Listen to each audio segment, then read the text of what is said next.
ऋजं ब्राह्मं जनयन्तः देवा अग्रे तदब्रुवन् यस्यैवं ब्राह्मणो विद्यात् तस्य देवाः संवसे प्रेष्ठते लक्ष्मीश्च पत्न्यौ अहोरात्रे पार्श्वे नक्षत्राणि रूपम् अश्विनौ यात्तम् इष्टं मनिधान अमुं मनिधान सर्वं मनिधान।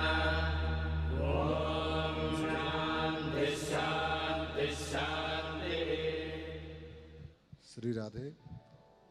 ॐ तुलसी हेम रूपां च रत्न रूपां च मंजरीं भवमोक्षप्रदां तुभ्यं पूजयामि हरिप्रियां। वृन्दादेव्यै नमः। सर्वोपचाराय गन्धाक्षतपुष्पाणि समर्पयामि।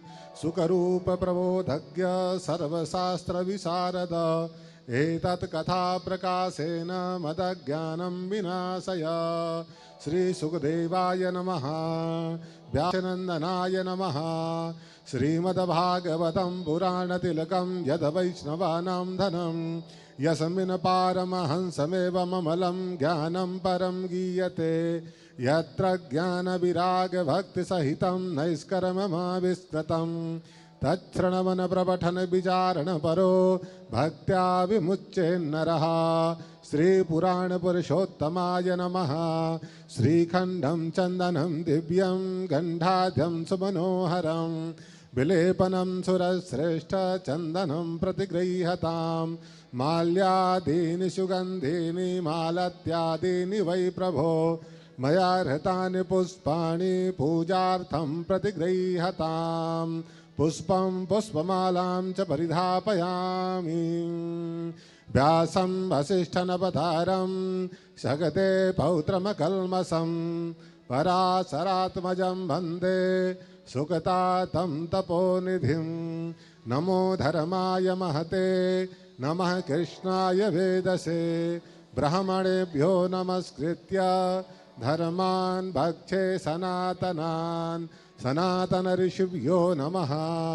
श्री व्यासाय नमः। श्री व्यासनन्दनाय नमः। ओम ज्वालामालिन्यै नमः। ओम रत्नेश्वर्यै नमः। सर्वोपचारार्थे गन्धाक्षतपुष्पाणि समर्पयामि।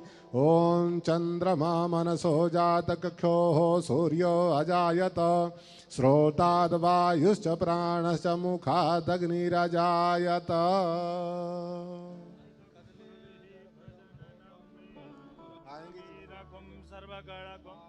स्वस्ते आत्मा शनि प्रजा शनि पशु शनि लोक सन्नभय शनि अग्नि प्रजां बहुलां मे करोत्वन्नं पयोरेतो अस्मासु धत्ता।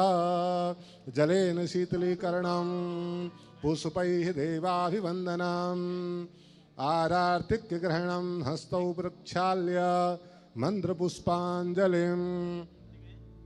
हरि ओम जगने समान्यासन्न ते हनाकं महिमानः सजन्त यत्र पूर्वे साध्याः सन्ति देवाः। ओम एकदन्ताय विद्महे वक्रतुण्डाय धीमहि तन्नो दन्ति प्रचोदयात्।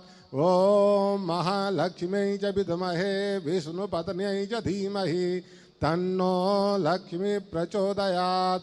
ओम नारायणाय विद्महे वासुदेवाय धीमहि तन्नो विष्णुः प्रचोदयात्। सेवन्तिका वकुलचम्पकवाटलाब्जै पुन्नागजातकरवीररसालपुष्पै बिल्वप्रवालतुलसीदलमञ्जरीभिः त्वां पूजयामि जगदीश्वर मे प्रसीद। नानासुगन्धपुष्पाणि यथा कालोद्भवानि च पुष्पाञ्जलिरमया दत्तो गृहाण परमेश्वर। मंत्रपुष्पाञ्जलिं समर्पयामि श्रीपुराणपुरुषोत्तमाय नमः।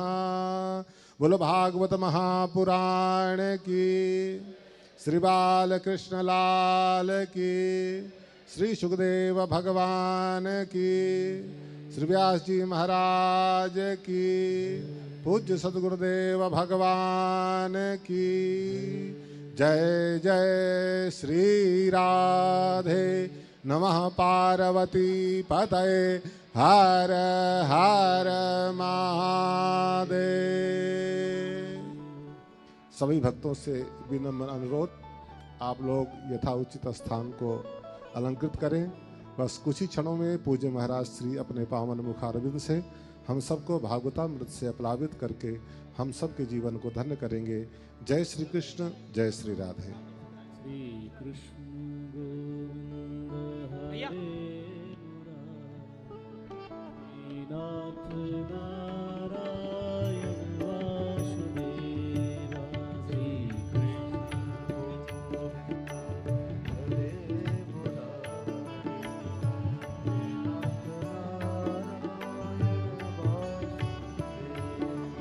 पितृमात स्वामी सखा हमारे, पितृमात स्वामी सखा हमारे, पितृमात स्वामी सखा हमारे, पितृमात स्वामी सखा हमारे। हे नाथ नारायण वासुदेव, हे नाथ नारायण वासुदेव। श्री कृष्ण गोविंद हरे मुरारे, हे नाथ नारायण वासुदेव। श्री कृष्ण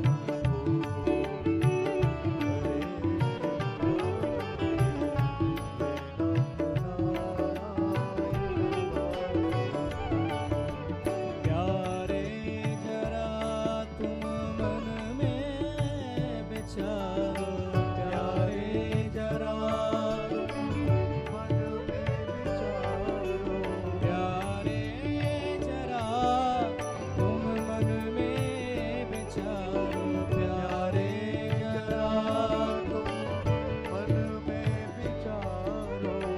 क्या साथ लाए क्या ले चलोगे, क्या साथ लाए क्या ले चलोगे। क्या यही साथ हरदम तुम्हारे, हे नाथ नारायण वासुदेव।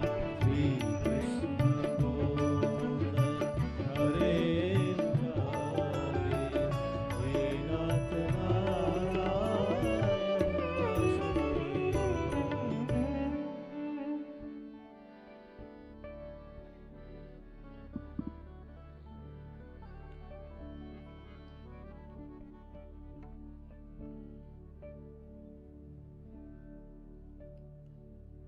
हरि ओम।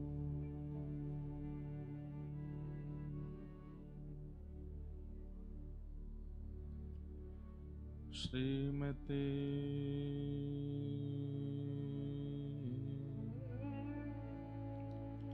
रामानुजाय नमः।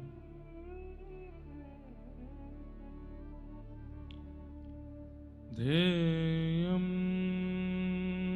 सदा परिभवग्नमविष्टदोषं, तीर्थास्पदं शिवविरञ्चनुतं शरण्यम्। भृत्यार्थ्यहं प्रणतपालभवाब्धिपोतम्, वन्दे महापुरुषते चरणारविन्दम्।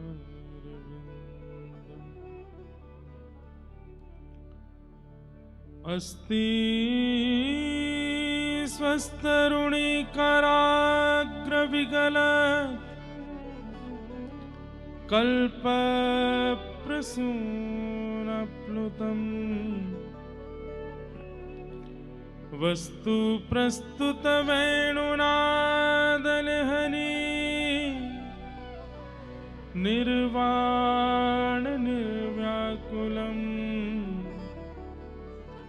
स्रस्त स्रस्त निबद्धने विविलशद् गोपी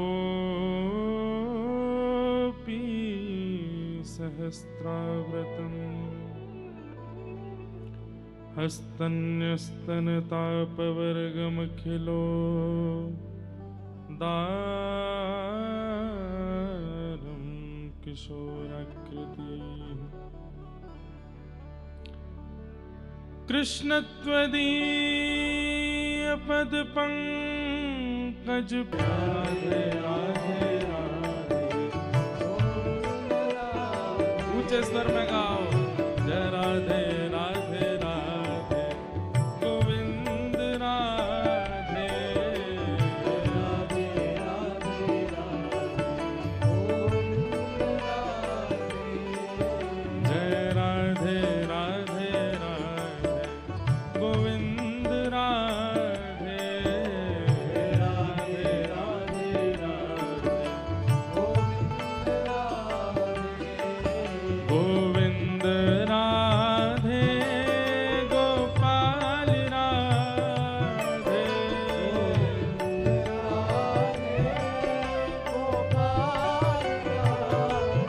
गोविंद राधे गोपाल राधे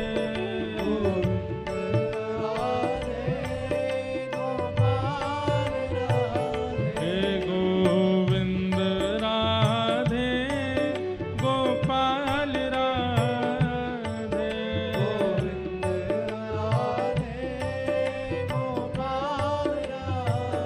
हे बरसाने वाली मेरी प्यारी राधे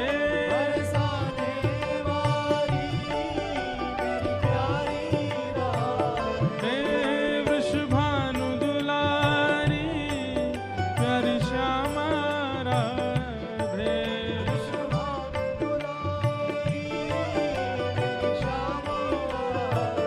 ओ जय राधे राधे राधे गोविंद राधे राधे राधे राधे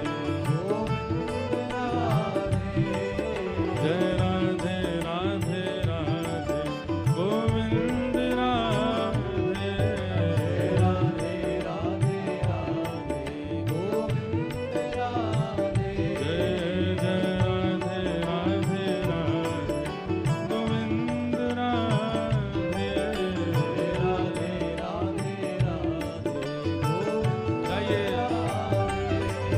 हे पुरी जगन्नाथ भजो राधे गोविंदा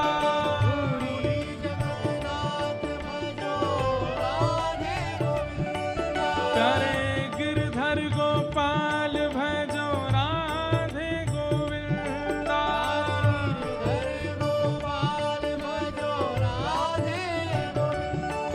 प्यारे मदन मोहन लाल भजो राधे गोविंदा राधे राधे राधे राधे राधे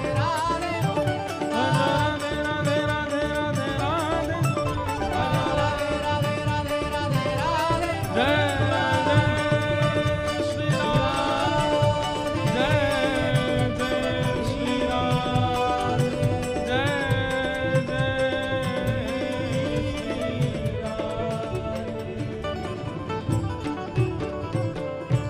बोलो वृंदावन बिहारी लाल की श्री राधा रमण लाल की श्री राधा वल्लभ लाल की श्रीमद् भागवत महापुराण की। कितने दिन हो गए होंगे, करीब 12-13 दिन हो गए कथा शुरू हुए।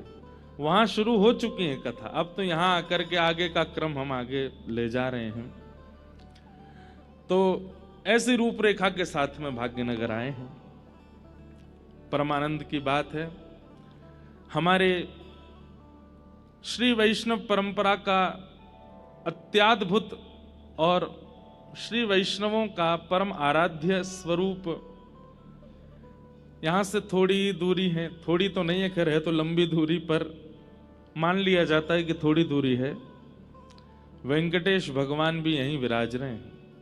एक प्रकार से दक्षिण जिसको कहते हैं ना, दक्षिण भारत, वो यहीं से प्रारंभ होता है। उत्पन्ना द्रविणेशाहम वृद्धिम कर्णाटके गताम क्वचित क्वचिन महाराष्ट्रे गुर्जरे जीर्णताम गत। तानपुरा थोड़ा कम करो। भक्ति का जन्म होता है दक्षिण में, इसलिए यहां के लोगों को जब आप देखेंगे, वो भले ही यहां के गुंडा भी तिलक लगाते हैं। अब हमने असली गुंडा तो नहीं देखे हैं, पिक्चरों में ही देखे हैं। जो यहाँ के जो थोड़े दूसरे पक्ष के लोग हैं, वो भी लुंगी पहनते हैं, धोती पहनते हैं, सिर पर तिलक लगाते हैं। कुछ करें चाहे नहीं करें, पर एक बार भस्म लगा के ही निकलेंगे घर से। माताओं को आप देखिए, भले ही वो भोजनशाला में घर में कुछ भी बनाती हों, पर सुबह अपने घर के बाहर रंगोली काढ़ेंगी, स्नान ध्यान करने के बाद सिर पे गजरा पहनेंगी। चाहे कितनी भी अत्याद्भुत आधुनिक व्यक्ति क्यों ना हो, विवाह में धोती ही पहनेगा, तिलक जरूर लगाएगा। इसका तात्पर्य क्या है? सूना माथा नहीं दिखता दक्षिण में, क्योंकि भक्ति का जन्म हुआ। भले ही लोगों का भोजन बिगड़ गया होगा, भले ही लोगों के व्यवहार बिगड़ गए होंगे, लेकिन कहीं ना कहीं आचरण अभी भी शुद्ध है यहां लोगों का। इसलिए हमारी भागवत जी में स्वयं भक्ति महारानी नारद जी से कहती है, मेरा जन्म दक्षिण में हुआ, दक्षिण भारत में हुआ, भक्ति का प्रादुर्भाव हुआ है। हम आपसे कोई अतिशयोक्ति में नहीं बोल रहे हैं इस बात को, यह वास्तविकता है कि भारत के किसी भी कोने में आप जाकर के अगर भक्ति की साधना को प्रकट करना चाहेंगे, तो जितना ज्यादा समय लगेगा उसका 50% और कम कर दिया जाए, घटा दिया जाए, उतनी जल्दी भक्ति का प्रादुर्भाव यहां हो सकता है, क्योंकि यह जन्म स्थान है भक्ति का।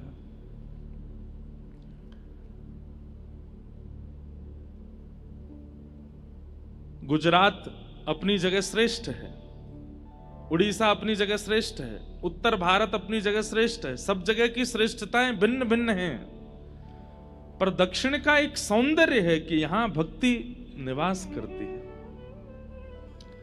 हमारे यहां तो लोग व्यवहार में भी भक्ति को छोड़ देते हैं, आचरण में भी नहीं लाते। तिलक स्वरूप भी तब धारण करते हैं जब कहीं मंदिर आदि जाना हो, वृंदावन जाना हो, तो यहां छापा लगवा लेंगे बस। होली पर, दीपावली पर, रक्षाबंधन पर कई लोगों के घरों में तो फिक्स ड्रेस है कि वो तभी पहननी है जब घर में दीपावली होगी, वो तभी पहननी है जब रक्षाबंधन होगी, वो तभी पहनना है जब इंडियन फेस्टिवल्स आएंगे। आप कहेंगे महाराज जी आप भेष पर इतना ध्यान क्यों दे रहे हो? व्यक्ति का चित्त अच्छा होना चाहिए ना।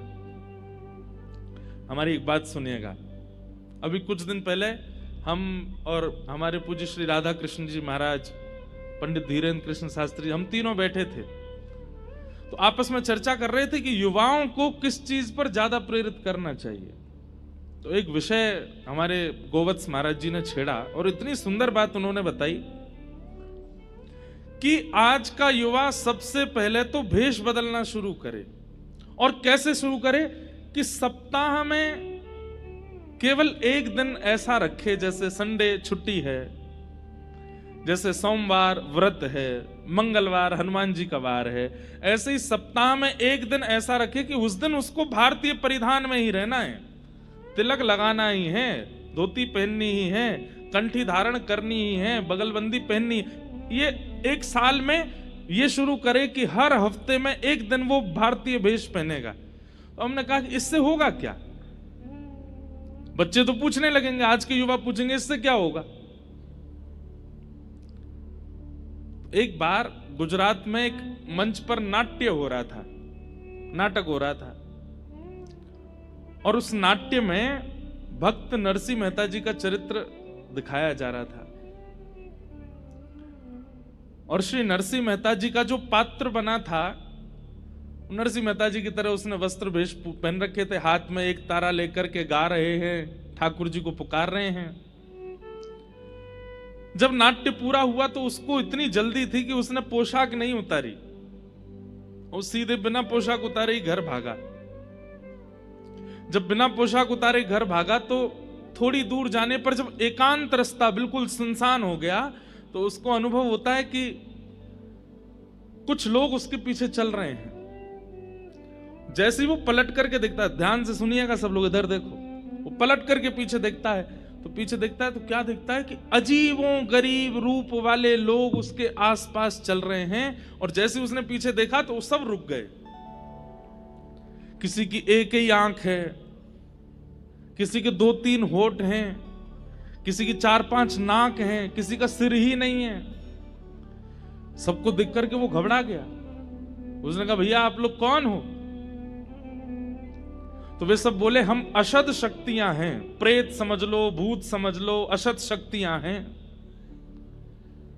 बोले आप लोग मेरे पीछे क्यों चल रहे हैं? बोले तुम्हारे कुकर्मों के कारण हम तुम पर हावी होना चाहते हैं। तुमने अपने जीवन में इतने गलत गलत काम किए हैं, स्त्री व्यभिचार किया है, खान पान अशुद्ध किया है, लोगों के साथ छल किया है, कपट किया है, और तुम्हारा जीवन इतना ज्यादा व्यभिचार में निकला है कि हम तुम पर आक्रमण करना चाहते हैं।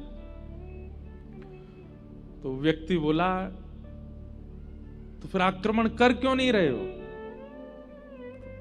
तब वे सब बोले तुमने जो भेष पहना है ना नरसिंह मेहता का, इस भेष के कारण तुम बचे हो। हम बस प्रतीक्षा कर रहे हैं कि तुम ये भेष उतारो और हम तुम पे चढ़े, हम तुम पे आक्रमण करें। तुम जैसे ही घर जाकर के धोती उतारोगे, तिलक मिटाओगे, ये पटका उतारोगे और ये गले में जो माला पहन के घूम रहे हो, जैसे ही तुम छोड़ोगे इसको, तुम्हारे ऊपर एक साथ 25 प्रेत आक्रमण करेंगे। वो व्यक्ति बोला आज से मैं प्रण लेता हूं जीवन भर ऐसे ही रहूंगा ताकि आप लोग मेरे ऊपर ना आओ।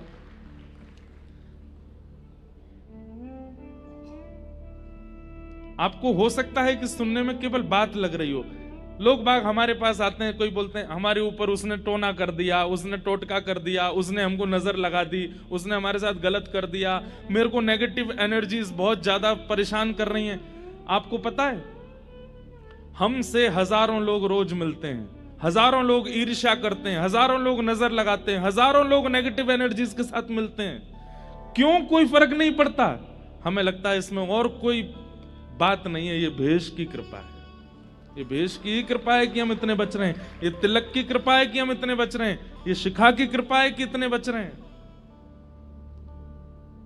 आपके दक्षिण भारत में, और आपका दक्षिण भारत का है, कोई हमारा दक्षिण भारत, कोई अलग थोड़ा ही है।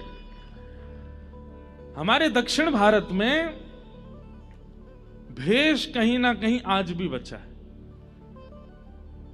भले ही व्यवहार में और चित्त में भक्ति नहीं होगी, लेकिन उनके भेष में भक्ति है। भले ही वो असद वस्तु खा रहे हैं, लेकिन खाएंगे काय पे? केले के पत्ते पे। वो बात अलग है कि भाई देखो कलयुग अपना प्रभाव तो दिखाएगा ना, लेकिन किसी न किसी रूप में यहां के लोगों में, हमारे भारतीय भाई बंधुओं में भेष में भक्ति का दर्शन होता है। इसलिए हमारी आपसे प्रार्थना है, यहां भक्ति नृत्य करती है, भक्ति का जन्म स्थान है दक्षिण भारत। जो उत्तर भारतीय लोग भी यहां विराजते हैं उनसे भी हमारी प्रार्थना, और जितने युवा सुन रहे हैं उनसे भी हमारी प्रार्थना, रोज ही हो जाए तो बहुत अच्छी बात है, नहीं तो हफ्ते में एक दिन तो पूर्ण वैष्णव भेष में रहिए, अपने मस्तक पर तिलक धारण कीजिए। शास्त्र आज्ञा, मैं कल श्लोक याद करके सुना दूंगा, सूना माथा अगर किसी का हम देखते हैं, हम गंगा जी स्नान करके आए, बद्रीनाथ होकर के आए, केदारनाथ होकर के आए, जगन्नाथपुरी होकर के आए, द्वारिकापुरी होकर के आए, इतने सारे पुण्य इकट्ठे करके आए, लेकिन जैसे हम किसी सूने माथे वाले व्यक्ति को देखते हैं तो सूने माथे वाले व्यक्ति को देखने से पुण्य क्षीण होते हैं। सोचिए आप, कितनी बड़ी बात है। आप कहेंगे महाराज जी तो फिर क्या, दो ही उपाय हैं, एक तो सामने वाला व्यक्ति सूना माथा ना रखे। भाई तुम खुद पुण्य नहीं कर रहे, दूसरों के तो क्षीण मत करो। चाहे एक बिंदी सही धारण करो, चाहे एक तिलक ही सही धारण करो। वैसे तो शास्त्रों में आ गया 12 अंगुल, ये उंगलियां 12 गिनो, इतना होना चाहिए। 12 नहीं हो तो अष्टांगुल, अष्टांगुल नहीं हो तो 4 अंगुल, 4 अंगुल नहीं हो तो 2 अंगुल, 2 अंगुल नहीं तो 1 अंगुल होना चाहिए। माताओं के सिर पर भी बिंदी आदि कुछ होनी चाहिए। और दूसरा उपाय क्या है? बोले सामने वाला भले ही तिलक नहीं लगा रहा, तुम तिलक लगा के चलो, तो उससे क्या होगा कि उसके सूने माथे देखने से आपका पुण्य क्षीण नहीं होगा। तो भक्ति विराजती है दक्षिण भारत में, यहां उत्पन्न होती है। ऐसे ही दक्षिण में अत्याद्भुत देवस्थान हैं, जहां श्री तिरुपति हैं, तिरुपति बालाजी, जहां श्री रंगनाथ भगवान श्रीरंगम में हैं, जहां पद्मनाभ भगवान त्रिवेंद्रम में हैं, जहां संपत कुमार भगवान बेंगलोर के पास में है, और एक बहुत सुंदर मेरा अति प्रिय स्थान है केरला में है गुरुवायूर, वहां पर छोटे से गोपाल जी हैं।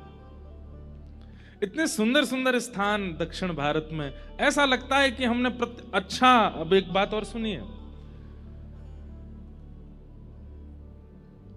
स्कंद पुराण में ऐसा भाव है कि त्रेता युग में प्रकट हुए साक्षात राम जी को देखने से जो जो पुण्य प्राप्त हो रहे थे लोगों को, साक्षात राम जी का दर्शन करने से जो प्राप्त त्रेता में लोगों को हो रहा था, वही पुण्य इस कलिकाल में श्री तिरुमला वेंकटेश भगवान का दर्शन करने से प्राप्त होता है। वो साक्षात रघुनाथ जी, साक्षात श्री कृष्ण यहां पर तिरुमला में तिरुपति रूप में साक्षात ठाकुर जी वेंकटेश भगवान विराज रहे हैं। उनका दर्शन और श्री राम जी के दर्शन में कोई भेद नहीं, एक ही है। ऐसे अत्याद्भुत स्थान आपके दक्षिण भारत में हैं, आप यहां रहते हैं। आप सबको हमारा बहुत बहुत प्रणाम, बहुत बहुत वंदन, बहुत बहुत स्वागत। भाग्यनगर में आना हुआ है, पहला दिन है आज कथा का। हम तो समय से आ गए थे, पर हमको लोगों ने रोका, बोल अभी नहीं जाना, थोड़े और रुको, व्यवस्था चल रही है, मंच बनना है, इसलिए हम थोड़े विलंब से आए। और हम रुके भी बहुत दूर हैं यहाँ से, 30-40 मिनट तो हमको आने में ही लगे, नहीं तो समय से ही आने का भाव है। जगह भी बहुत, शहर से बहुत दूर जाकर के स्थान है, लेकिन यही अच्छा है।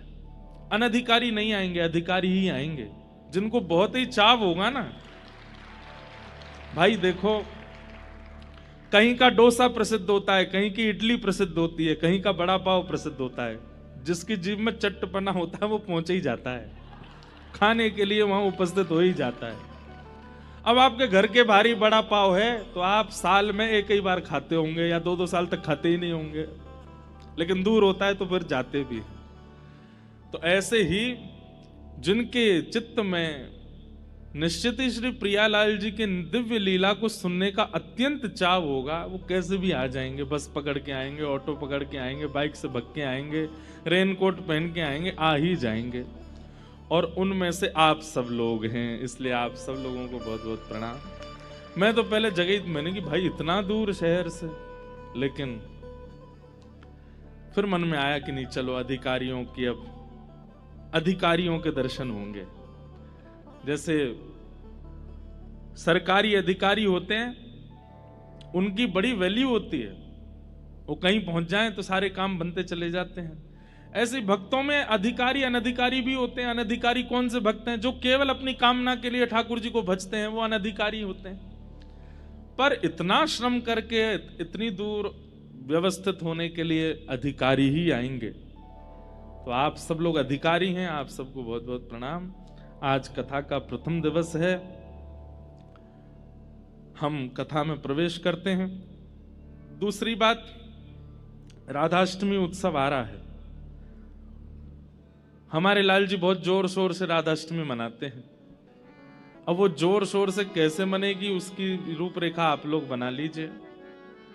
राधाष्टमी हमारी या तो व्रज में होती है या कहीं सुंदर स्थान पर ही राधाष्टमी करते हैं जब से लाल जी आए, क्योंकि लाल जी का अभिषेक भी होता है और फिर उस दिन हमारे ठाकुर जी चुनरी पहनते हैं, श्यामा सखी बनते हैं। साल में 2 बार हमारे ठाकुर जी लाली बनते हैं, एक तो राधाष्टमी पर और दूसरे एक श्यामा सखी का श्रृंगार प्रणाली है श्रीनाथ जी में, उस दिन ठाकुर जी सखी बनते हैं। पर अभी व्यस्तता के कारण केवल साल में एक ही बार सखी बनते हैं और वो राधाष्टमी को ही बनते हैं। उस दिन हमारे लाल जी पीताम्बरी आदि नहीं पहनते, उस दिन तो बढ़िया सुंदर ठाकुर जी जो माताओं का श्रृंगार होता है चुनरी आदि ओढ़ करके बढ़िया बनते हैं। तो पहले अभिषेक होगा, फिर ठाकुर जी का श्रृंगार होगा, फिर ठाकुर जी उस दिन पालना विराजेंगे और वैसे तो फिर दधी काना होता है। अब दधी काना यहाँ हो पाएगा तो करेंगे, नहीं हो पाएगा तो फिर जैसे हम करे बिना मानेंगे नहीं हम, वो तो होगा। जब लाल जी का उत्सव इतना धूमधाम से, हमारे व्रज में लाल जी का उत्सव फीका हो जाता है। अरे कहां तक कहें, जब ठाकुर जी प्रकटे ना गोकुल में तो वृषभानु बाबा आए और वृषभानु बाबा टीको लेके आए। टीको कहते कहें रोका करवे आए लाला को, दुनिया तो बधाई लेके आई है और श्री वृषभानु बाबा सीधे टीको ही करवे आए हैं। नंद मेहरगर धोटा जायो, बरसाने ते टीको आयो। नंद बाबा बोले बाबा इतनी सारी सामग्री, बोले सामग्री बधाई ना लेके आयो मैं तो, बोले लाला को ब्याह पक्को करवे आया हूं। नंद बाबा बोले ब्याह तो पक्को करवे आए, लाली तो भई ना अभी। अब कई जगह मत ऐसा है कि श्री जी बड़ी हैं, कई जगह मत ऐसा है श्री जी छोटी हैं। हम तो श्री जी को छोटे ही माने, वैसे तो प्रभाव में तो बड़ी हैं। हमारी माई श्यामा जू को जाके अधीन सदा ही सांवरो, या ब्रज को सिर ताज। हमारे माई श्यामा जू को राज, वैसे तो लाडली जी को राज चले ही है, लेकिन भावना की दृष्टि से दोनों पक्ष हैं। कई पक्षों में श्री जी बड़ी हैं, कई पक्षों में श्री जी छोटी हैं। तो लाडली जी तो अभी भई नहीं है। तो नंद बाबा बोले आप ब्याह को टीको लेके आएंगे, लेकिन लाली तो भई ना अभी। बोले टीको कर जाएंगे तो लाली को आना पड़ेगा, जमाई को पहले ही टीको कर देंगे तो लाली आवेगी। और 1 वर्ष बाद बरसाने में बधाई होने लगी। नंद बाबा, यशोदा मैया, लाला तीनों गए। ठाकुर जी गोद में गए 1 साल के, पीली झंगुली पहन करके, बगनखा पहन करके, सिर पर नेक्सो से मोर पिछ बांध के। ठाकुर जी की गर्दन अब संभलन लगी है, 1 साल के है गए। 2 दतुइयां निकल आई हैं, यशोदा मैया की गोद में चढ़ के गए। तो नंद बाबा बार बार यशोदा मैया से यही कहते जा रहे हैं, बोले हमारे लाला के जन्मोत्सव जैसा उत्सव ना भयो, हमारे लाला को उत्सव बहुत जोरंते भयो, हमारे लाला के उत्सव में ये भयो वो भयो, सब चर्चा करते जा रहे। बरसाने अभी किलोमीटर दूर है और वहीं से ही कहा देख रहे हैं नंद बाबा, पीरे पीरे पीरे पीरे बादल दिखाई दे रहे हैं आकाश में।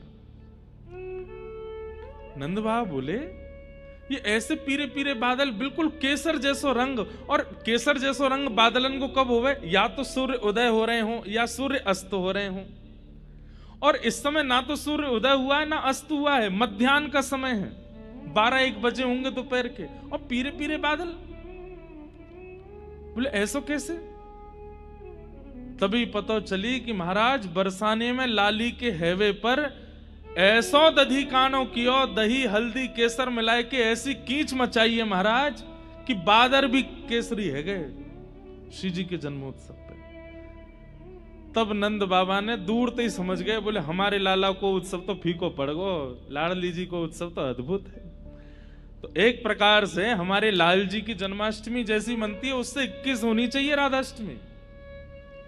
और वो जिम्मा अब आप भाग्यनगर वालों को मिला है, तो इसलिए राधाष्टमी पे कोई चूक रहे नहीं जाए। भले ही चौथे दिन कृष्ण जन्म होगा कथा में, राधाष्टमी 30 की है, 31 की है, 31 की, अभिषेक 31 को होएगो और फिर पूरे दिन उत्सव मनेगो 31 तारीख, यानी कि थर्ड लास्ट डे कथा का। कथा के अनुसार तो उस दिन गोवर्धन लीला होगी, लेकिन अब उसकी योजना आप लोग सब जो यहाँ के व्यवस्था प्रमुख सब लोग बैठ के बनाओ। हमारे लाल जी आनंदित है जाए कि भाई भाग्यनगर में राधाष्टमी में सुख है गयो, आनंद है गयो, तो ऐसी भावना है। आइए अब ज्यादा विलंब ना करते हुए आज प्रथम दिन का कथा का है, कथा में प्रवेश करते हैं। कल से बिल्कुल समय से कथा अपने स्थान पर प्रारंभ होगी, आप सब लोग समय का ध्यान रखिएगा। बोलो वृंदावन बिहारी लाल की, सच्चिदानंद रूपा। उद्देश्य यदि है तो भागवत सुनने का अधिकार पूर्ण होगा, प्राप्त होगा।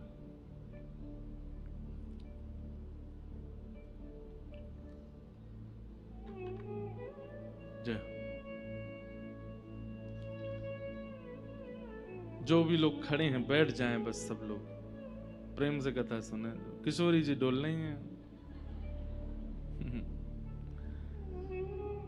उद्देश्य पवित्र होना चाहिए। एक बात हमारी बहुत ध्यान से सुनिएगा, जीवन में आप कोई भी पढ़ाई कर लीजिए, कोई भी जॉब कर लीजिए, कोई भी बिजनेस चालू कर दीजिए, चाहे भक्ति मार्ग में आ जाइए, सेवा मार्ग में आ जाइए, आपका उद्देश्य यदि पवित्र है तो आपकी पूरी क्रिया पवित्र हो जाएगी।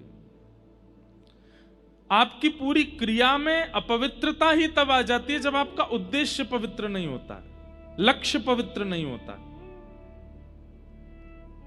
हम कथा कर रहे हैं, कथा करने के पीछे उद्देश्य क्या है? अगर उद्देश्य दक्षिणा है, अगर उद्देश्य पॉपुलैरिटी है, अगर उद्देश्य बहुत भीड़ इकट्ठा करना है, तो कथा से परिवर्तन नहीं हो पाएगा, चाहे हम कितना भी कहते रहें। आप श्याम बाबा का कीर्तन करते हैं, पर कीर्तन करने के पीछे उद्देश्य यदि पवित्र नहीं है तो आपके संगीत में, आपके भाव में, आपके भजनों में सार नहीं लगेगा।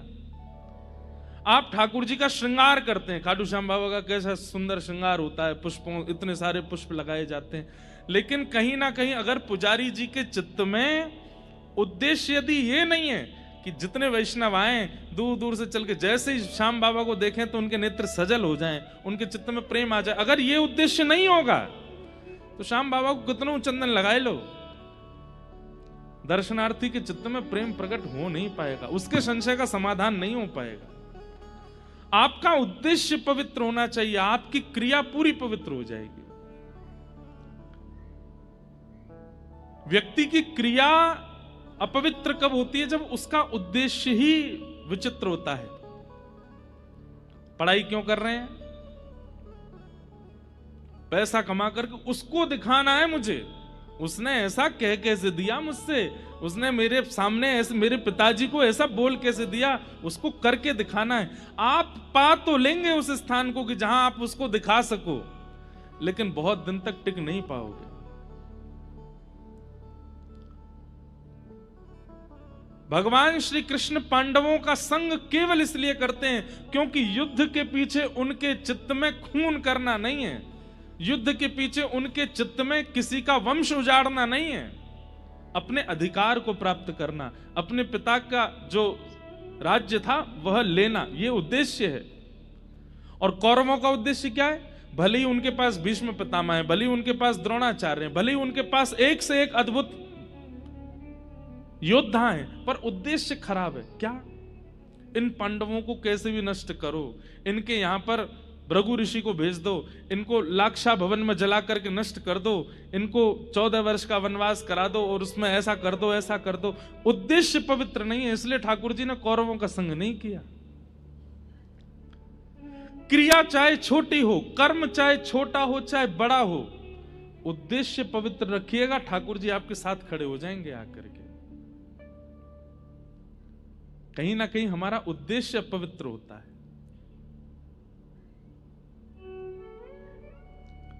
कथा के पीछे उद्देश्य, कई लोग कई बार कथा कराते हैं ना, उनके पीछे कई लोगों का उद्देश्य बहुत विचित्र होता है।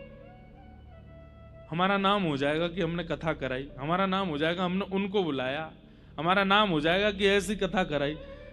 अगर इस उद्देश्य से कथा कराते हैं ना, कथा का कोई रूप उनको प्राप्त नहीं होता। कई नेताजी लोग भी कथा कराते हैं, वो कब कराते हैं? जब वोट का समय आता है ना उनका, जब इलेक्शन का समय आएगा तब कथा कराएंगे। बीच बीच में महाराज जी हमारा नाम लेकर के बोल दिया करना, बहुत अच्छे हैं। कथा का उद्देश्य ही परिवर्तन। अब वो कथा भक्ति जागृत कैसे कर सकती है जिसको वोट मांगने के लिए कथा करानी है? अभी तो खैर हमें ऐसी कथा नहीं आती, अब पहले बहुत आती थी, तब करनी भी पड़ती थी मजबूर में। पर मैं जाते जाते बोले ही देता था कि उद्देश्य पवित्र नहीं है तो फिर कथा भी पूरी सुन लेंगे तो भक्ति जागृत नहीं होगी। कई लोग इसलिए कथा कराते थे कि हमारे घर में संतान नहीं है, संतान हो जाए। कई लोग इसलिए कथा कराते, बेटा का ब्याह नहीं हो रहा है इसलिए हो जाए, व्यापार चल जाए। उद्देश्य कहीं संसार रख लिया कथा के पीछे तो आप बहुत बड़े भाव से वंचित हो जाओगे।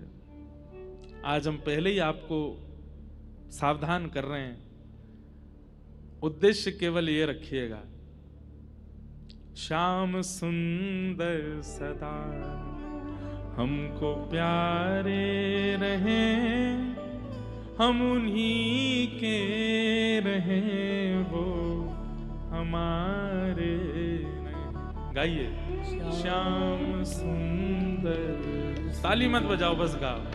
हमको प्यारे रहे, हम उन्हीं के रहे, वो हमारे। कितनी अच्छी आवाज है आपकी, खुद को भी नहीं सुनाई दे रही होगी। ऐसे उद्देश्य होगा। अरे गाइए, जितनी तेज लड़ाई करते हो घर में उतनी तेज कीर्तन करो। जितनी तेज आप घर में चिल्लाते हो उतनी तेज स्वर में ठाकुर जी का कीर्तन जिस दिन प्रारंभ हो जाएगा ठाकुर जी मिल जाएंगे आपको। श्याम सुंदर सदा हमको प्यारे रहें, हम उन्हीं के रहें, वो हमारे रहें। श्याम सुंदर सदा हमको प्यारे रहें, हम उन्हीं के रहें, वो हमारे। परसों कथा चल रही थी जयपुर में, वहां भी मैंने स्मरण किया था हमारे गिरिराज जी में पंडित श्री गया प्रसाद जी महाराज हमारी हर कथा सुनते हैं सामने बैठ के। आपकी गोद में प्रियालाल जी खेलते थे इसी कलिकाल में, आज से 30-40 साल पहले। आपसे किसी ने आके कही, बोले लाला बहुत खेल है, ठाकुर जी बहुत पीड़ा देते हैं, ठाकुर जी बहुत जीवन में उथल पुथल मचाते हैं, कभी मेरे काम रुकवा दें, कभी मेरे पैसा खर्च करवा दें, कभी मेरी मैया बीमार कर दें, कभी मेरी पत्नी को उठाए दें, ठाकुर जी बहुत खेलें। तो पंडित जी महाराज क्या बोले, लाला शिकायत मत करे, बल्कि ठाकुर जी से प्रार्थना कर, जितनो चाहो खेल लो, लेकिन खिलौना में ही रहना चाहिए, खिलौना नहीं बदलना। खिलौने का क्या स्वरूप है? बालक जितना उसकी रुचि होती है ना उतना उसको संभालता है। जैसे डॉल्स के साथ छोटी छोटी बच्चियां खेलती हैं, उनको सुलाएंगी, बाल काटेंगी, कपड़े पहनाएंगी, उनको कभी खाना बनाएंगी, कभी उनकी शादी कर देती हैं, कभी कुछ, किसी दिन मन आता है तो नार मड़ोड़ के फेंक देती हैं। लेकिन वही फिर जब उसको बाद में लगता है कि आज गुस्से में मैंने, फिर वही जाती है, फिर नार लाके फिर लगा देती है। तू बुरा नहीं मानना, हाँ आज गुस्सा आ गया था। ठाकुर जी भी ऐसे ही करते हैं। लेकिन मान लो कि आपने गुड्डे की नार मरोड़ दी और गुड्डा आपसे नाराज होकर के और आपको ही अपशब्द कहने लगा, दोबारा उस गुड्डे के पास नहीं जाओगे। हम लोग यही करते हैं। ठाकुर जी खेल क्या लेते हैं हमारे साथ में, हम शिकायतें शुरू कर देते हैं। पंडित श्री गया प्रसाद जी महाराज कहते, बोले जितनो चाहो खेल लो हमारे साथ, पर एक ठाकुर जी वचन दे दो कि खिलौना में ही रहना चाहिए, खिलौना मत बदलना, चाहे जो कीजिए हमारे साथ, पर हमें बदलिएगा नहीं। इसलिए भैया उद्देश्य पवित्र रखो कि इस कथा के सप्ताह वे दिन जब ये कथा विश्राम हो, हर दिन आप ठाकुर जी के थोड़े समीप पहुंचो। आज जितने हैं, शाम को कथा विश्रांति तक आप ठाकुर जी के और समीप होने चाहिए। कल कथा प्रारंभ से विश्राम तक और समीप आ जाने चाहिए। अरे आपका उद्देश्य इतना पवित्र हो जाए कि 7वें दिन यहां कथा विश्राम हो, भले ही सब चले जाएं, लेकिन इस पंडाल में ही कहीं आपको श्याम सुंदर दिख जाए। बस ये हो जाए कि आ गए सन्मुख। भागवत की कथा से उद्देश्य की कामना पूर्ति करने वाले लोगों से हमारी प्रार्थना है, यहां वैभव मत मांगिए, यहां संपत्ति मत मांगिए, यहां यश मत मांगिए, यहां ऐश्वर्य मत मांगिए, केवल कृष्ण को मांगिए। श्रीमद् भागवत जी वो प्रदान करने के लिए बैठी हैं। मतलब वही बात हो गई कि आप साड़ी की दुकान पर गए और साड़ी वाले से बोल रहे भैया कलाकंद खिला दो। कलाकंद है नहीं, वो मंगवाएगा, किसी को भेजेगा, भाई वो बाहर दुकान है मिठाई की वहां से ले आओ, भैया थम्स अप पिला दो, है नहीं मंगवाएगा, भैया दूध पिला दो। अरे भाई तुम साड़ी तो लो। ठीक वैसे ही भागवत जी की शरण में आकर के आप कहोगे कि हमारे जीवन के आर्तों को दूर कर दो, तो भागवत जी फिर बाहर ब्रह्मा जी इसके आर्त दूर करो। आप भागवत जी कथा में आकर के कहेंगे कि हमारे जीवन के ये कामनाएं इनको पूर्ण करवा दो, तो फिर भागवत जी बाहर किन्हीं देवताओं को ढूंढेंगी, भाई इसकी कामना पूरी करो।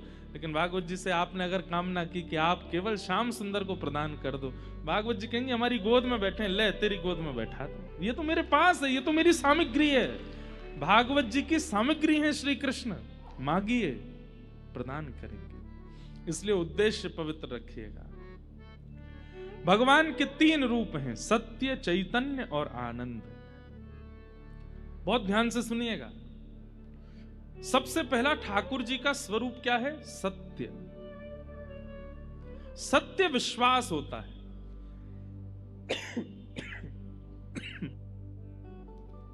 हमें क्षमा कीजिएगा, हाँ बहुत कथा वथा इधर उधर भागते रहते, मौसम बदलता तो थोड़ा हो जाती है हमारे स्वास्थ्य। सत्य क्या है? विश्वास।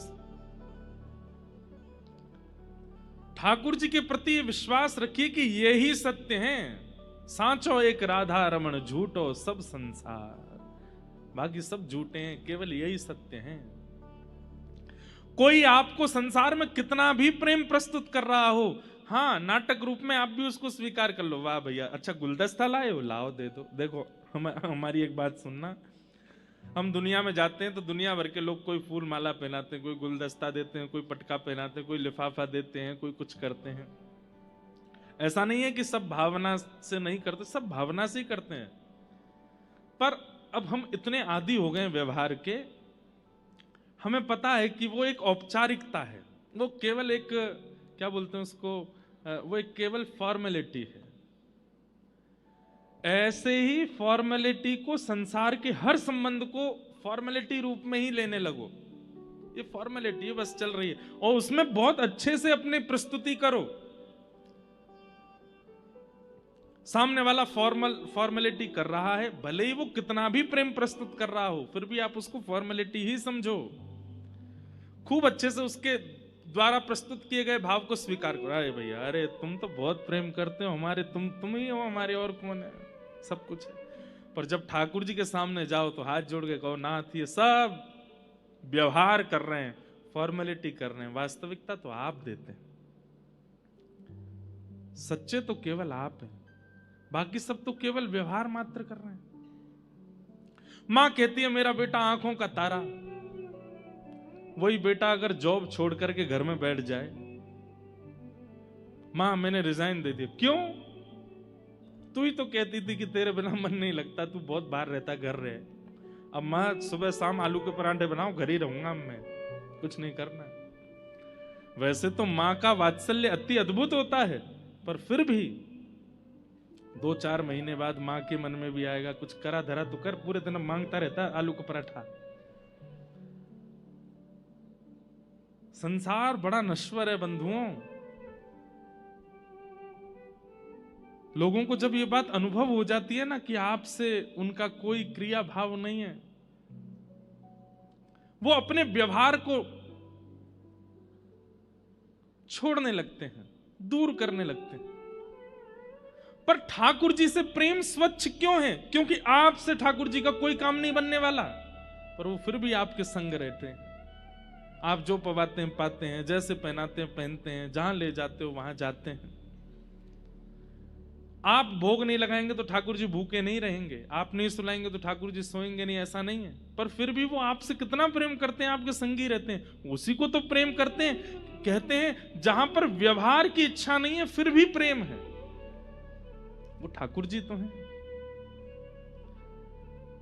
इसलिए वो सत्य है, बाकी सब असत्य है संसार में। केवल फॉर्मेलिटी चल रही है, स्वीकार कर लो। वास्तविकता तो केवल ठाकुर जी दे रहे हैं। सत्य, भगवान सत्य है। दूसरी बात, ठाकुर जी चैतन्य है, वो जड़ नहीं है। आप उनके प्रति जड़ बुद्धि मत रखा कीजिए। हमारी बात मानिएगा, जिस दिन आप भगवत सेवा से जड़ बुद्धि निकाल देंगे, उस दिन से आपकी सेवा अद्भुत होने लग जाएगी। आपके मन में यह व्यवहार नहीं है कि ये जड़ हैं। उसी दिन से एक बार सागर एक जगह है मध्य प्रदेश में, वहां पर एक बिहारी जी का मंदिर है, बहुत ध्यान से सुनिएगा। तो वहां बिहारी जी का मंदिर है, तो वहां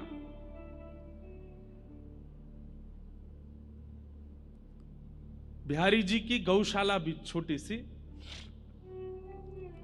तो वहां गैया की सानी भी पुजारी जी करते थे, बिहारी जी की सेवा भी पुजारी जी करते थे। सानी समझते हैं? भूसा आदि, उसमें चारा आदि मिला करके गाय के लिए उपयुक्त उसको बनाना, उसको सानी कहते हैं। तो पुजारी जी बेचारे पूजा भी करते, सेवा भी करते, गौशाला में सानी भी करते, सब करते। आज पुजारी जी पता नहीं क्यों श्रमित ज्यादा हो गए, तो गैया की सानी नहीं करी उन्होंने। तो स्वयं बिहारी जी गए सानी करने, ठाकुर जी निकल के गए और सानी करके आए। इतने में ही पुजारी जी लौटे आए, तो ठाकुर जी दौड़ करके गए और जाके ऐसे खड़े हो गए। जैसे ही ठाकुर जी जाके खड़े हुए, तो पुजारी जी ने क्या देखा, गौशाला से लेके मंदिर तक पूरे ऐसे भूसा पड़ा हुआ है, भूस पड़ा हुआ है। मंदिर में जैसे ठाकुर जी को था, ठाकुर जी के हाथ पर गैया की सानी के वो सब भूसा लगे हुए थे। पुजारी समझ गए, बोले जय जय, आज मैं भूल गया तो आप सानी करके आए गैया की। तो ये कथा हम सुना रहे थे कथा में, तो हमने केवल ये बताया कि पुजारी जी ने देखा कि ठाकुर जी के हाथ में सानी के भूसा लगे हैं, पुजारी जी के नेत्र सजल हो गए। मैंने कहा भैया ऐसे बिहारी जी आपके सागर में विराजते हैं। अब इतना कहकर के कथा विश्राम हो गई, हम जैसे जाने लगे, एक बालक दौड़ा दौड़ा आया, बोले महाराज जी आपने क्या कर दिया? मैंने क्यों? आपने कथा सुनाई कि बिहारी जी सानी करके आए हैं, अपने आसन पे आके बैठ गए हैं, पुजारी जी आकर के उनको देख करके रोने लगे और आपने वहीं कथा विश्राम कर दी। मैंने इससे आगे कथा है भी नहीं। अरे कम से कम इतना तो बोल देते कि पुजारी जी ने कपड़ा लेके ठाकुर जी के हाथ पहुंचे, अब रात भर ठाकुर जी के हाथ में सानी लगी रहेगी। आपने कथा वहीं विश्राम कर दी। अब यहां देखिए, वो व्यक्ति कथा को कथा की तरह नहीं सुन रहा है, वो व्यक्ति कथा को ऐसे सुन रहा है कि प्रत्यक्ष लीला हो रही है, महाराज जी उसको बता रहे हैं, और महाराज जी ने ठाकुर जी के हाथ से सानी की भूसा हटाए नहीं। अब रात भर ठाकुर जी उसमें, उसकी वो बात मेरे ऐसे घर कर गई कि घर जाकर के कक्ष में बैठ के अपना आसन बिछा के मैंने फिर कथा करी। और कथा में फिर हमने कहा अकेले ही कि पुजारी जी गए और फिर बिहारी जी के हाथ में जल से थोड़ी वो सानी पहुंची और उसके बाद बिहारी जी की शयन आरती करा के सुलाया।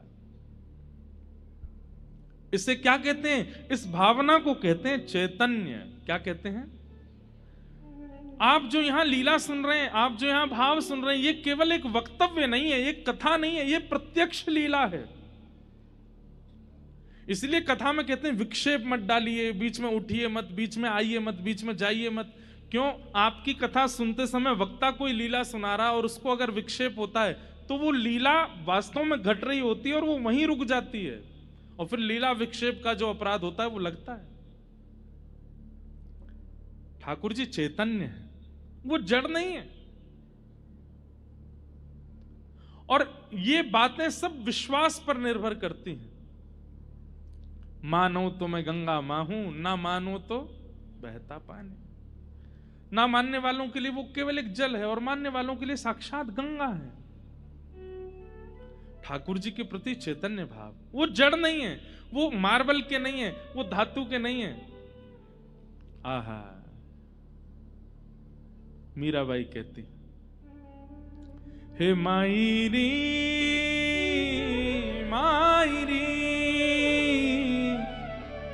मायरी मैंने लियो री गोविंदा मोल रे, मैंने लियो री गोविंदा मोल रे, मैंने लियो री गोविंदा मोल रे, मैंने लियो री गोविंदा मोल रे, मैंने लियो री गोविंदा मोल रे। ओ मायरी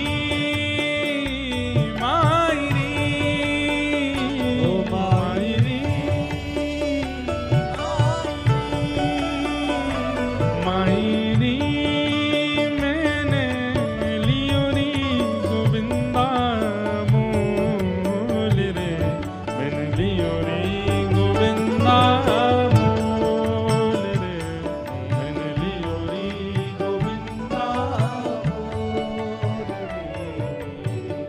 कोई कहे कारो, कोई कहे गोरो, कोई कहे कारो, कोई कहे गोरो। हम तेलुगु में गा रहे हैं क्या? आपको समझ नहीं आ रही है? भाषा तो भैया ये सब आप, और बल्कि यहाँ तो अधिकतर लोग मारवाड़ के हैं। आपको तो गाना चाहिए, मीराबाई सा का पद है। आप सब अधिकतर हैदराबाद में रहने वाले अधिकतर लोग तो उनकी निकासी तो राजस्थान से ही है। बाईसा का पद तो आपको भाव से गाना चाहिए। मीराबाई कहती हैं, ठाकुर जी धातु नहीं है, ठाकुर जी कोई पदार्थ नहीं है, ठाकुर जी कोई वस्तु नहीं है। इसलिए कोई कहे कि भाई संगमरमर के ठाकुर जी हमारे, उसको तुरंत कहना, बोले भैया ये शब्द मत बोलो। अगर ठाकुर जी संगमरमर के हैं, कई लोग कहते हैं आपके ठाकुर जी तो ब्लैक मार्बल के हैं ना। मैंने कहा हाँ, जैसे तुम्हारी पत्नी जो हार्ड मांस की है, जैसे तुम्हारी रक्त धातु की है, वैसे हमारे। कितना अनुचित लगता है सुनने में कि अरे आप हार्ड मांस के कैसे बोल सकते हो, ठाकुर जी को आप मार्बल का कैसे बोल सकते हो, ठाकुर जी को आप अष्ट धातु का कैसे बोल सकते हो। वो चैतन्य है, उनके प्रति धातु बुद्धि मत रखिए। और उनके प्रति यदि धातु बुद्धि रखते हो तो फिर आपको ये चलते फिरते कंकाल इधर आ, ओ चलते फिरते मांसपेशियां, कहां जा रहा है भाई? जब ठाकुर जी को आप धातु मानते हो तो फिर हम भी तो धातु हैं, हम भी तो मांस हैं, हम भी तो त्वचा हैं, हम भी तो रक्त हैं, हम भी तो हड्डी हैं। नहीं, मीराबाई कहती हैं, कोई कहे कारो, कोई कहे गोरो, कोई कहे कारो, कोई कहे गोरो, हाँ कोई कहे कारो, कोई कहे गोरो, कोई कहे कारो, कोई कहे गोरो, हाँ कोई कहे कारो, कोई कहे गोरो, कोई कहे कारो, कोई कहे गोरो। ओ मायरी मायरी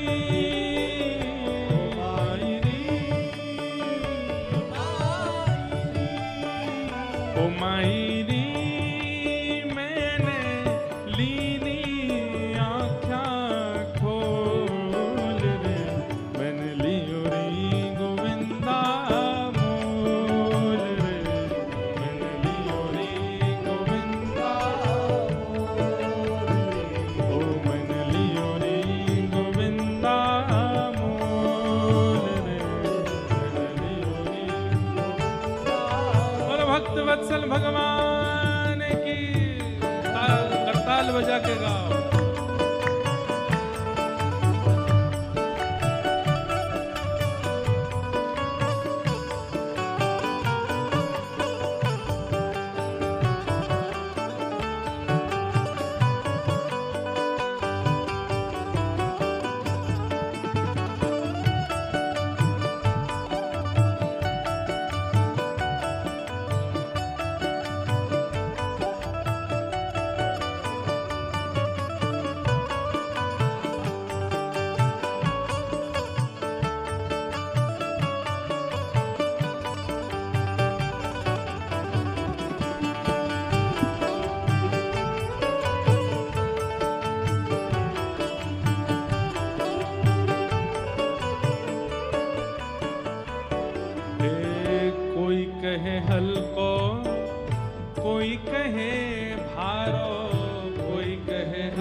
हल्को, कोई कहे भारो, कोई कहे हल्को, कोई कहे भारो, हाँ कोई कहे हल्को, कोई कहे भारो, कोई कहे हल्को, कोई कहे भारो, हाँ कोई कहे हल्को, कोई कहे भारो, कोई कहे हल्को, कोई कहे भारो। ओ मायरी मायरी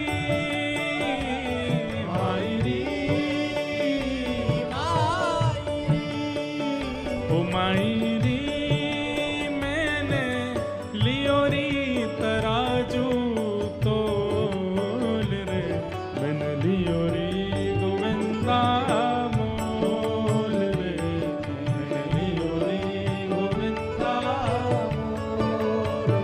ओ मैंने लियोरी गोविंदा मोल रे, मैंने लियोरी और सारे प्रश्नों का उत्तर मीराबाई अंतिम पंक्ति में देती है। कोई कहता काला, कोई कहता गोरा, कोई कहता भारी, कोई कहता हल्का, कोई कहता चोरी, कोई कहता खरीद के लाइए,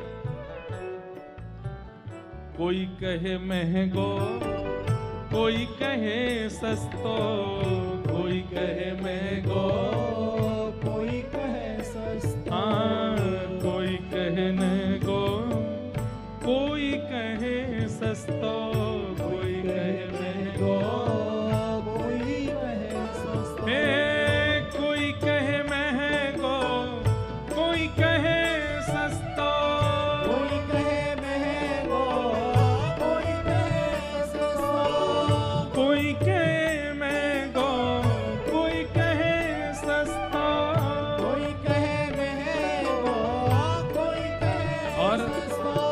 इस पंक्ति को सुनिएगा मीराबाई क्या कह रही है।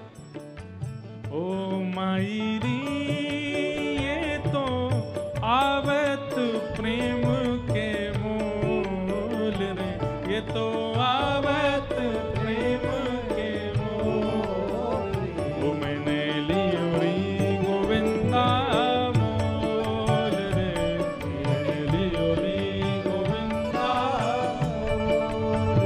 ओ मैंने लियोरी गोविंदा मोल रे, आइए मायरी मायरी मायरी, ओ मायरी मायरी,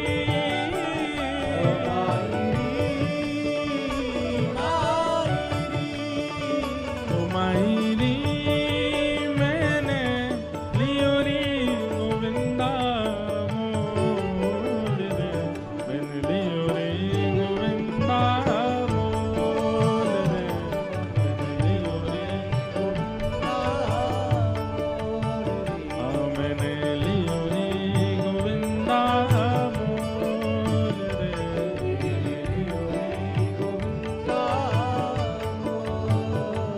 ओ मीरा के प्रभु गिरधर नागर, मीरा के प्रभु मीरा के प्रभु गिरधर नागर, मीरा के हे गिरधर नागर, नटवर नागर, गिरधर नागर, नटवर नागर, गिरधर नागर, नटवर नागर, गिरधर नागर, नटवर नागर। ओ मीरा के प्रभु गिरधर नागर, मीरा के प्रभु गिरधर नागर। ओ मायरी मायरी मायरी, ओ मायरी ये तो पूरब जन्म को मेल रे, मैं तो लियोरी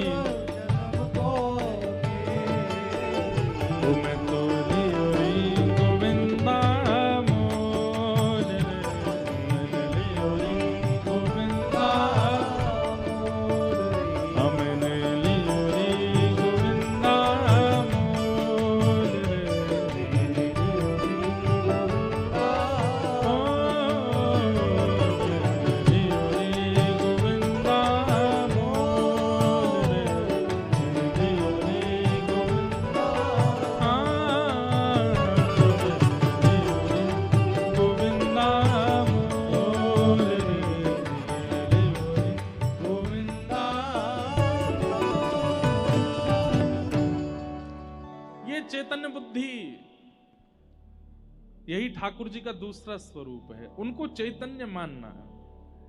मीराबाई कह रही हैं, कोई कहे महंगो कोई कहे सस्तो, अरे सुनो भैया कान खोल के, क्या ये तो आवत प्रेम के मोल। ये ऐसे ही नहीं आते हैं, ये प्रेम के कारण आते हैं, प्रेम के वशीभूत होकर के आपके पास आते हैं। मीरा के प्रभु गिरधर नागर, ये तो पूर्व जन्म को मेल रे, मैंने लियो री गोविंदा मोल। मीराबाई किसी रूप में स्वीकार कर ही नहीं सकती हैं कि ठाकुर जी पाषाण हैं, ठाकुर जी मूर्ति हैं, ठाकुर जी खाते नहीं हैं, ठाकुर जी बोलते नहीं हैं, ठाकुर जी ऐसे नहीं, सब करते हैं मीराबाई के साथ, क्योंकि वो उनको चैतन्य मानती। गोस्वामी तुलसीदास जी महाराज मानस जी को चैतन्य मानते हैं, वेदव्यास जी महाराज भागवत जी को चैतन्य मानते हैं, और मानते शब्द से कहीं ना कहीं विरोध हो जाता है। चैतन्य हैं, चैतन्य बुद्धि रखनी पड़ेगी। आप बरसाने गए, वृंदावन गए, नंदगांव गए, लेकिन जैसे गए वैसे ही आ गए, कोई फर्क नहीं पड़ा। इसका मतलब आप उनको चैतन्य मान के देख के नहीं आए हो, आप उनको जड़ मान करके ही दर्शन करके आए हो। अगर चैतन्य बुद्धि रख ली होगी तो वहां जाकर के कुछ अनुभव ना हो, ऐसा हो नहीं सकता। भगवान का दूसरा स्वरूप क्या है? चैतन्य। और सत्य और चैतन्य, इन दो बुद्धियों को जो अपने चित्त में व्यवस्थित कर लेता है, उसको ठाकुर जी फिर तीसरे रूप का आस्वादन कराते हैं, आनंद। सच्चिदानंद रूपाय, सत्य, चैतन्य और आनंद।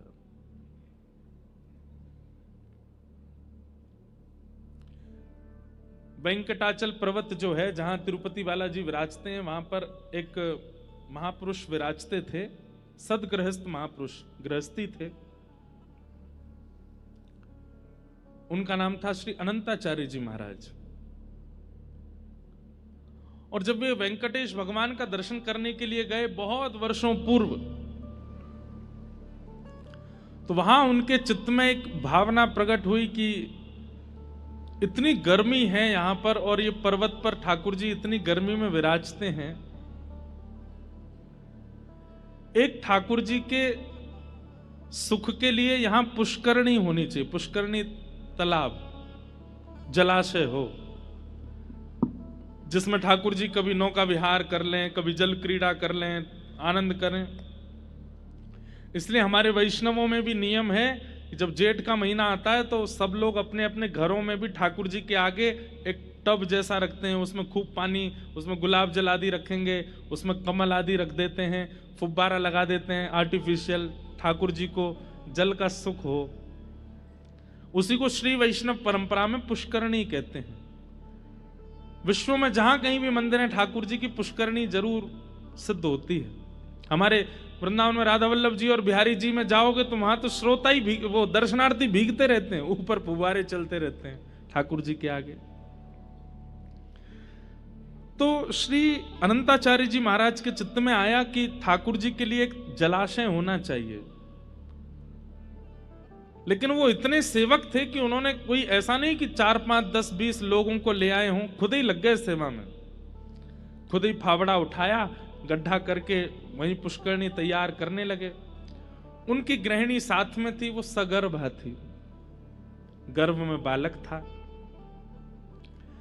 अपनी पत्नी से बोले, देवी देखो, सगर्भ अवस्था में कथा सुनना, वैदिक पुराणों का पाठ करना, ठाकुर जी की सेवा करना, ये सब बहुत लाभकारी होते हैं। तुम्हारे गर्भ में बालक है, मैं जानता हूं पीड़ा तो है, पर तुम थोड़ी मेरी सहायता करना। मैं यहां से खोद खोद के परात में भरूंगा, तुम बस उसको उठा करके वहां फेंकती आना, ठीक है? लग गए दोनों सेवा में। गर्मी का समय, ठाकुर जी की सेवा का विधान है, जितने रज रज के ठाकुर जी की सेवा करोगे उतनी जल्दी ठाकुर जी प्रसन्न होकर दर्शन देंगे। कलयुग में केवल दोनों भुजा उठा करके हरे कृष्ण कृष्ण कृष्ण हरे हरे, हरे राम राम राम हरे हरे। और जितने उत्कंठ भाव से, जितने भाव से, जितने प्रेम से भगवान नाम गाओगे, उतनी जल्दी ठाकुर जी मिल जाएंगे। आप भले ही कलयुग में ठाकुर जी को मुकुट उल्टा पहना दो, ठाकुर जी को बुरा नहीं लगता। हाँ, आचार्य चरण आएंगे घर पे तो टोक देंगे, मुकुट उल्टा पहनाया है, श्रृंगार ऐसे नहीं ऐसे करना है, उनको टोकने का अधिकार है। ठाकुर जी को बुरा नहीं लगता। ठाकुर जी कहें अब तू जैसे चाहे कर ले, कलयुग है भैया। हमारे पूज्य नाना जी पंडित श्री कृष्णलाल शास्त्री जी, वो इतनी अच्छी व्याख्या करते थे। बोले लाला, दीपावली पे पटाखे की दुकान जब खुलेगी ना, तब अगर तू जावेगा तो पटाखे बहुत महंगे मिलेंगे। और बोले जब पटाखे की दुकान बंद है रही हो, पुलिस घूमती है ना कि बंद करो बंद करो, 9-10 बजे सब बंद, उस समय अगर पहुंचोगे तो दुकानदार को ये लगती जल्दी जल्दी मेरे पटाखे बिके, तो वो 100 रुपए वाला पटाखा भी 50 में बिक देगा। ठीक वैसे ही ये संसार दुकान है। सतयुग में ये खुलती है, इसलिए भगवत प्राप्ति बहुत महंगी है। कलयुग में शटर बंद हो रहे हैं, कलयुग में विश्राम हो रहा है। तो जब यहां जीव कहता मैं तप नहीं कर सकता, ठाकुर जी बोलते मत करे, यज्ञ कर ले, बोले यज्ञ भी नहीं होगा। बोले मत करे, सेवा कर ले, बोले वो भी नहीं होगी। अरे एक बार हरि बोल दे, बोले हाँ वो बोल दूंगा। बोले जल्दी बोल और मुंह पाले। इसलिए कलयुग में भगवत प्राप्ति बड़ी सहज कर देते हैं ठाकुर जी, बड़ी सर। अभी हम निकल नहीं पा रहे हैं, अभी भक्तमाल की कथा पूरी हुई ना परसों जयपुर में, वहां श्रीमन चैतन्य महाप्रभु का चरित्र कहा। क्या अद्भुत चरित्र है महाप्रभु जी का, पूरा नहीं हो पाया।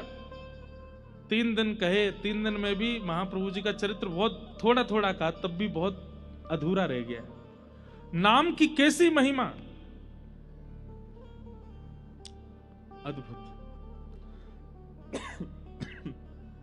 इसलिए कलयुग केवल नाम आधारा, ये नाम के आधार पर चलता है।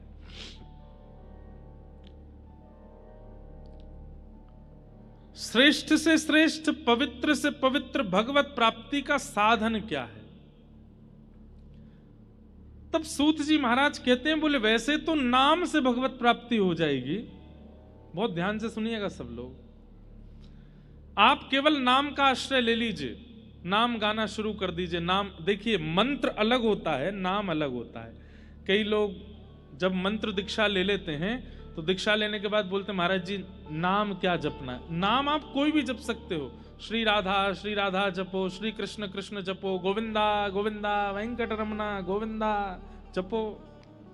नाम आप कोई भी जप सकते हो, राम राम जपो। लेकिन मंत्र वही होना चाहिए जो आचार्य चरणों ने आपको प्रदान किया। मंत्र नहीं बदल सकते। नाम आप कितना भी गा सकते हैं, कभी भी गा सकते हैं, कैसे भी गा सकते हैं। तो नाम आवश्यक है कलिकाल में। लेकिन नामी को जाने बिना अगर नाम गाओगे तो उसका प्रभाव इतना नहीं होगा।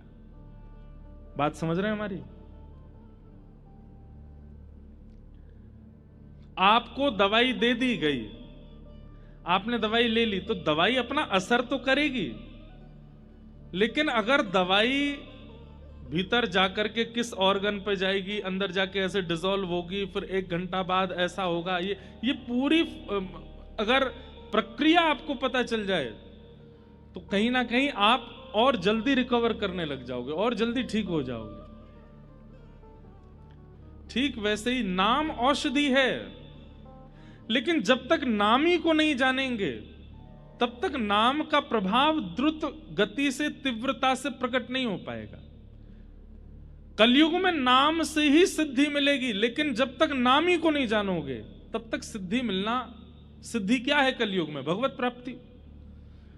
और नामी को जानने के लिए कथा का आश्रय लेना पड़ेगा। अब आप जप रहे हैं कृष्ण कृष्ण कृष्ण कृष्ण, लेकिन कृष्ण को जानते नहीं है, तो कृष्ण कृष्ण जपने से लाभ तो मिलेगा, लेकिन जैसा मिलना चाहिए वैसा नहीं मिलेगा। श्री राधा जपते तो हैं, पर श्री राधा रानी के रूप को जानते नहीं हैं, तो उसका क्या फायदा? आस्वादन तो आवश्यक है। मैंने आपसे कहा रसगुल्ला खा लो, आपने कहा कैसा होता? मैंने कहा मीठा। आपने कहा हमने कभी नहीं खाया, कैसा मीठा? मैंने कहा चीनी जैसा मीठा। आपने कहा हमने चीनी भी नहीं खाई। मैंने कहा गुड़ जैसा मीठा। आपने कहा गुड़ भी नहीं खाया। मैंने गन्ने जैसा मीठा। आपने कहा गुड़ गन्ना भी नहीं खाया। तो फिर मुझे पकड़ करके आपको ले जाना ही पड़ेगा। ले भैया खा के देख, ऐसा मीठा। मिठास जब तक चखोगे नहीं या कभी चखा नहीं होगा तब तक उसका आस्वादन। अब मैं मंच से कह दूं क्या, विष्णु विष्णु विष्णु जपने लग जाओ, आप कहोगे उससे क्या होगा? मैंने कल्याण होगा। कैसा कल्याण होगा? बोले जैसा राजा अम्बरीश के साथ हुआ। आप कहोगे अम्बरीश के साथ कैसा हुआ? बोले जैसा ध्रुव जी के साथ हुआ। आप कहोगे ध्रुव जी के साथ कैसा हुआ? जैसा प्रहलाद जी के साथ हुआ। प्रहलाद जी के साथ कैसा? अब मैं कितना भी बताऊं कि उनके साथ हुआ, उनके साथ हुआ, आपको वो तब तक अनुभव नहीं होगा जब तक आप स्वयं आस्वादन नहीं कर लोगे। और वो आस्वादन कराती है भागवत की कथा। इसलिए यहां सूत जी महाराज उत्तर देते हुए कहते हैं, काल व्याल मुखग्रास त्रास निर्णास हेतवे श्रीमद् भागवतम शास्त्रम कलौ कीरेण भाषितम।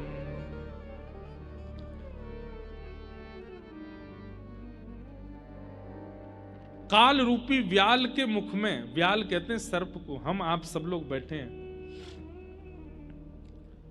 जब हंस अकेला उड़ जाएगा, खाली पिंजरा पड़ा रह जाएगा।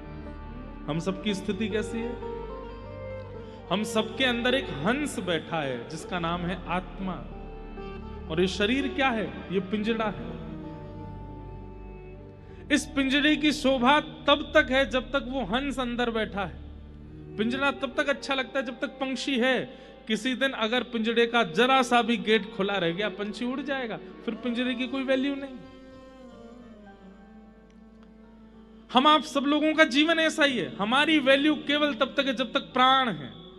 लेकिन ये प्राण कब चले जाएं कुछ नहीं पता। भगवान नहीं करे, हम आज की कथा सुना रहे हैं, पर कल की कथा सुना पाएंगे इसकी कोई हमारे पास में कोई गारंटी नहीं है। आप सुन पाओगे इसकी आपके पास कोई गारंटी नहीं है। प्राण कभी भी जा सकते हैं। काल व्याल मुखग्रास त्रास निर्णास हेतवे। ये काल रूपी सर्प के मुख में बैठे हैं हम। कब तक जीवित हैं? जब तक काल का मुख खुला है। सर्प का मुंह खुला है तब तक चूहा जिंदा है। सर्प जैसे ही मुख बंद करेगा मृत्यु निश्चित है। इसलिए क्या करे? बोले जब तक काल का मुख खुला है प्रयास करे कि उतनी देर में कथा का आस्वादन कर ले। क्योंकि काल ने अगर मुख बंद कर लिया और आपने कथा का आस्वादन नहीं किया तो कहीं ना कहीं आप अपने कल्याण से भटक जाओगे। एक बात हमारी बहुत याद से सुनिएगा। मैं और आप इस संसार में भले ही कितने उद्देश्य लेके आए हों, धन कमाना है, ऐश्वर्य कमाना है, नाम कमाना है, प्रॉपर्टी बनानी, फैक्ट्री बनानी, जो भी है, पर मूल बात यह है कि हम इंसान बन के इसलिए आए कि दोबारा हमें आना ना पड़े इस पृथ्वी पर। अगर आप किसी अन्य जीव को देखते हो ना, आप छिपकली देखते हो, आप कॉकरोच देखते हो, आप गधा देखते हो, आप किसी अन्य जीव को देखते हो, आप ये बात जान सकते हो इसका पुनर्जन्म होगा। लेकिन मानव देह मिला है तो इसका मतलब क्या है? इसको अपॉर्चुनिटी मिली है। ये चाहे तो अपने जन्म मरण के चक्कर से अभी छुटकारा पा सकता है। और उसके प्रयास में जो लग जाता है उसी व्यक्ति